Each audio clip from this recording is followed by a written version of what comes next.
আসসালামু আলাইকুম। কেমন আছেন সবাই? আশা করি ভালো আছেন।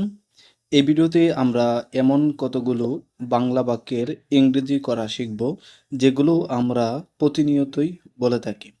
যেমন আমি আমাকে ইংরেজি শিখতে হয়েছিল, আমাকে ভাত খেতে হয়েছিল, আমাকে খেলতে হয়েছিল, আমাকে দৌড়াতে হয়েছিল, আমাকে ঘুমাতে হয়েছিল। এ ধরনের বাক্যগুলো কিন্তু আমরা অনেক সময় বলে থাকি এবং সচরাচর বলে থাকি। এই বাংলা বাক্যগুলো যদি আমরা ইংরেজিতে বলতে পারি খুব সহজেই, তাহলে কিন্তু আমরা ইংরেজি আস্তে আস্তে করে শিখে নিতে পারবো। তো চলুন বন্ধুরা, বেশি দেরি না করে আমরা শিখে নিই আজকের ভিডিওটির। তো আজকের এই ভিডিওতে আমরা কি শিখব আমি আপনাদেরকে বললাম। এখন আমরা প্র্যাকটিস করব। আপনি যদি চান তাহলে আমার ভিডিওটি পজ করে করে শিখতে পারেন। আমাকে ইংরেজি শিখতে হয়েছিল। I had to learn English. I had to learn English. আমাকে ভাত খেতে হয়েছিল। I had to eat rice. আমাকে ঘুমাতে হয়েছিল।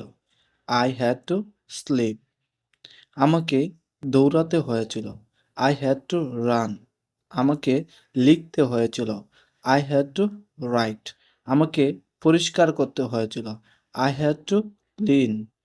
আমাকে পড়তে হয়েছিল। I had to read.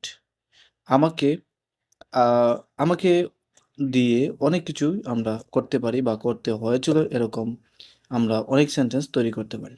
আপনি যদি এভাবে মেকিং করতে অর্থাৎ সেন্টেন্স মেকিং করতে থাকেন বা সেন্টেন্স তৈরি করতে থাকেন, একসময় দেখবেন যে এই ধরনের যে বাংলা বাক্যগুলো আছে সেগুলো ইংরেজিতে বলাও সহজ হবে এবং ফ্লুয়েন্টলি বলতে পারবেন।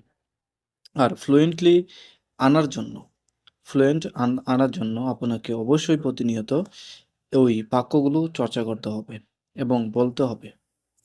আশা করি ভিডিওটি অবশ্যই ভালো লেগেছে। যদি ভিডিওটি ভালো লাগে তাহলে অবশ্যই সেলফ লার্নার চ্যানেলটিকে সাবস্ক্রাইব করে পাশে রাখবেন। আসসালামু আলাইকুম। কেমন আছেন সবাই? আশা করি ভালো আছেন। এই ভিডিওতে আমরা এমন কতগুলো বাংলা বাক্যের ইংরেজি করা শিখব, যেগুলো আমরা প্রতিনিয়তই বলে থাকি।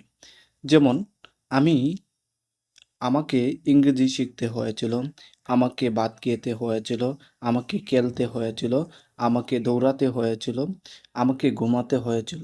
এ ধরনের বাক্যগুলো কিন্তু আমরা অনেক সময় বলে থাকি এবং সচরাচর বলে থাকি। এই বাংলা বাক্যগুলো যদি আমরা ইংরেজিতে বলতে পারি খুব সহজেই, তাহলে কিন্তু আমরা ইংরেজি আস্তে আস্তে করে শিখে নিতে পারবো।